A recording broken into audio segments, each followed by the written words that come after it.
Bonjour à tous, c'est Cause Commune, l'émission de la politique sur le terrain. Nous essayons à chaque numéro de comprendre comment nos élus gèrent très concrètement des dossiers. Exemple, aujourd'hui, ici, à Nantes, à Ecosoli, nous sommes dans une des premières pépinières de France de l'économie solidaire. Des entreprises ici travaillent pour l'économie circulaire, l'économie du recyclage, par exemple, comme vous le voyez. Et nous allons essayer ici de traiter d'un des nouveaux outils émergents de cette économie d'avenir, les monnaies alternatives, les monnaies locales qui fleurissent, qui se développent aussi en France. À tout de suite avec notre invité.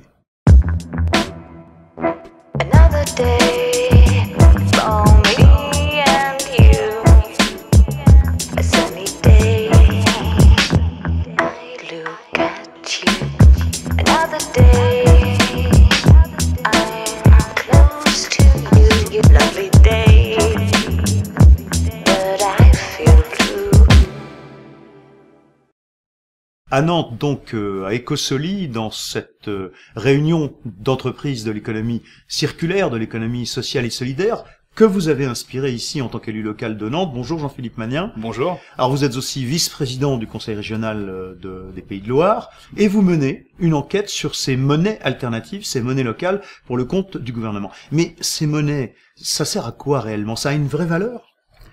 Ce sont des monnaies, donc des moyens d'échange, pour acheter des biens, des services, sur des territoires qui sont complémentaires à la monnaie dite centrale, l'euro, pour ce qui nous concerne, et qui fonctionnent dans une communauté d'acteurs, que ce soit des citoyens, des entreprises, qui utilisent ces monnaies, des billets, ou sous forme électronique, pour échanger des biens et des services sur un territoire donné.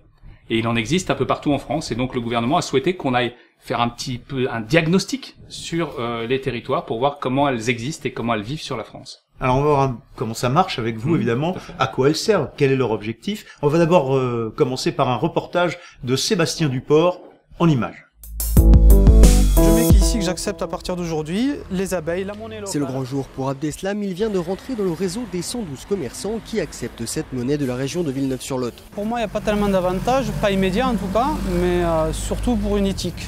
Une éthique sur l'artisanat, les circuits courts, et adhérer à certaines valeurs de travail, certaines qualités.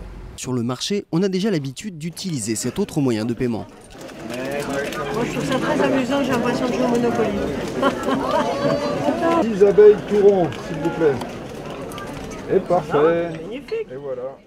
L'abeille, comme les autres monnaies locales, a la même valeur que l'euro et pour s'en procurer, des comptoirs d'échange sont à disposition, tout cela dans la plus grande légalité.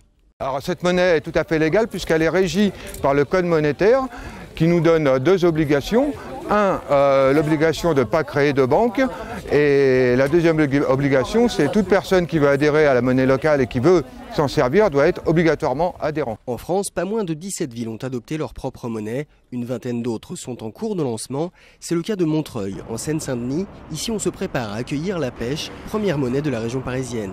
Bastien Everneau, porteur du projet, nous explique l'intérêt d'une nouvelle monnaie. Quand vous allez convertir vos euros en monnaie locale et que vous payez avec 20 pêches chez votre commerçant, vous avez l'assurance que ces 20 pêches que vous lui donnez, il ne va pas les mettre à la banque et ça ne peut pas partir dans les paradis fiscaux, ça ne peut pas partir dans la finance spéculative, ça ne peut pas partir en Chine. Encore quelques semaines pour que la pêche soit mûre puisqu'elle devrait voir le jour cet été et ressembler à ça. L'objectif est de séduire la capitale en commençant par 2 arrondissements.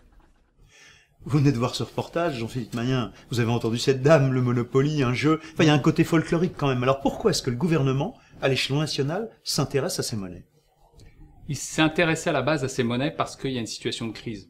Crise économique, crise monétaire, et qu'ils ont vu, constater sur les territoires, et c'est remonté très fortement ces derniers mois, qu'il y a une émergence de projets portés par des citoyens d'autres monnaies pour régir l'échange. Parce que les gens ne se sentent plus concernés par l'économie aujourd'hui pour partie et créent des réseaux locaux. Oui, mais en quoi est-ce que ces monnaies sont un outil qui serait une alternative, une solution à la crise de l'euro, au fait qu'il n'y a pas d'emploi, pas de chômage, enfin qu'il y a le chômage? Aujourd'hui, chaque jour, la majorité des échanges va essentiellement vers la sphère spéculative ou de l'économie financière. Qu'une minorité de l'économie concerne l'économie réelle. Et donc la monnaie est touchée en premier lieu. Et donc les gens veulent se réapproprier aussi l'échange de biens et de services très naturellement. La monnaie était ça à la base. On retrouve une pluralité monétaire qui existait dans les temps anciens et qu'on remet au goût du jour parce que la crise, parce que aussi la monnaie ne joue plus son rôle aujourd'hui. Que ce soit l'euro, le yen, le dollar ou autre. C'est pas anecdotique, c'est pas du folklore. C'est-à-dire que ce que vous nous expliquez, c'est que c'est une façon, en ayant une monnaie qui a la même parité que l'euro, de la capter ou de la laisser au plus près de l'économie réelle et de l'économie locale. Et surtout pas la placer. Alors certains dans le reportage parlaient des paradis fiscaux, ça va même pas jusque-là. Rien que dans l'économie financière, quand elle est placée, elle ne touche pas à l'économie réelle des territoires. Et là, elle est relocalisée, elle ne peut pas être épargnée ou thésaurisée, comme on dit, et donc elle doit circuler. D'ailleurs, beaucoup de ces monnaies sont fondantes. Fondantes, ça veut dire qu'elles peuvent pas rester fixes et figées, il faut qu'elles circulent dans le réseau des gens qui échangent. Et donc, il faut des entreprises, des citoyens en nombre, qui acceptent d'utiliser cette monnaie. Si on n'utilise pas ces billets, au bout d'un certain temps, ils sont périmés, c'est ça? Ils perdent de leur valeur petit à petit. Ouais. Et donc, du coup, au bout d'un moment, ils n'en ont plus. Donc, ça veut dire que si, localement, on utilise ces euros pour avoir quelques abeilles, par exemple, on paye comme avec la même valeur, mais au moins, on est sûr de faire fonctionner l'économie locale. Voilà, vous allez à l'unité de change, donc ça peut être une banque ou un autre guichet, donc une entreprise de l'économie sociale et solidaire, vous déposez vos euros, vous prenez des abeilles, vous allez dans les entreprises qui ont adhéré, et donc vous échangez, vous payez pour des biens et des services, et puis à un moment donné, vous pouvez d'ailleurs même récupérer vos euros, puisque c'est convertible, mais en tout cas, l'idée c'est d'avoir une communauté d'échange et de ne pas laisser l'argent fixe et figé et jouer dans la sphère financière. Qu'est-ce que vous allez préconiser dans votre rapport? Vous voulez que ça se développe en France de manière plus large? On a déjà constaté que c'était un vrai mouvement. 20 en projet, 20 en fonctionnement. Donc on a aujourd'hui une quarantaine de monnaies complémentaires et locales en France. Donc l'idée c'est comment les accompagner, comment les aider aussi dans ces projets et comment aider ceux qui veulent en développer. Et puis la deuxième chose c'est de voir comment en fonction des besoins sociaux, des besoins écologiques par exemple, on a pu constater par exemple que beaucoup de monnaies se développaient autour des circuits courts, autour de l'agriculture, de l'alimentation, de la transition énergétique. Et donc on va proposer au gouvernement d'approfondir la réflexion, notamment sur des monnaies affectées, qui pourraient concerner la formation des demandeurs d'emploi, par exemple, la transition énergétique. On n'a plus de fonds publics aujourd'hui pour investir suffisamment pour lutter contre le chômage. Trouvons avec les monnaies complémentaires des réseaux de proximité qui vont pouvoir aider. Et derrière, ça va nous permettre aussi, je pense, de mettre en circulation plus de richesse économique et de la répartir différemment. C'est la loi sur l'économie sociale et solidaire récente qui a amené cette démarche, cette enquête, votre rapport bientôt. Cette monnaie est reconnue aujourd'hui en France officiellement, à l'instar de l'euro, et nous sommes le seul pays où c'est le cas. Alors, c'est la mission qui a provoqué une réflexion, qui a amené que dans la loi de l'économie sociale et solidaire votée fin juillet, on puisse avoir un article sur la reconnaissance de ces monnaies locales complémentaires.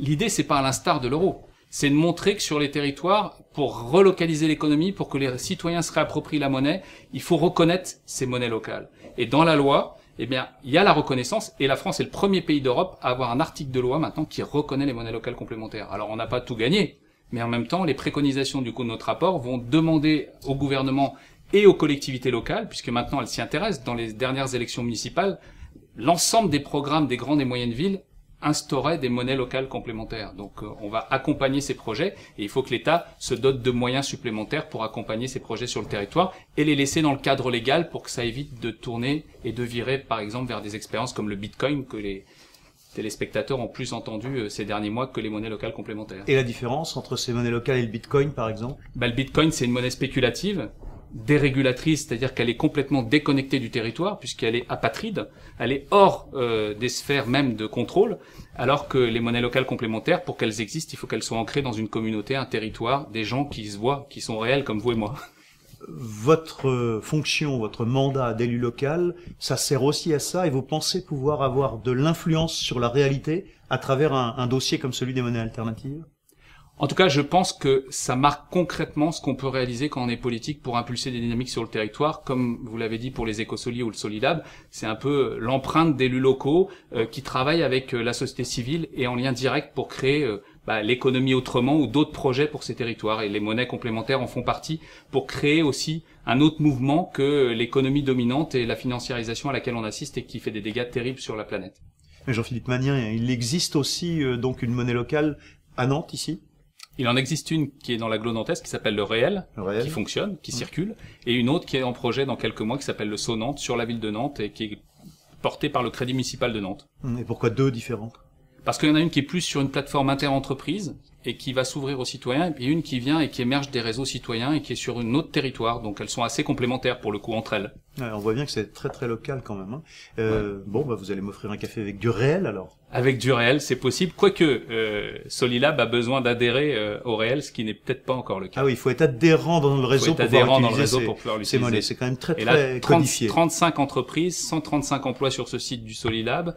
Je pense que c'est intéressant qu'on réfléchisse avec eux pour qu'il y ait une monnaie complémentaire. Il y a le niveau suffisant pour la développer. Merci d'avoir accepté de répondre aux questions de Cause Commune. Prochain numéro. À très vite.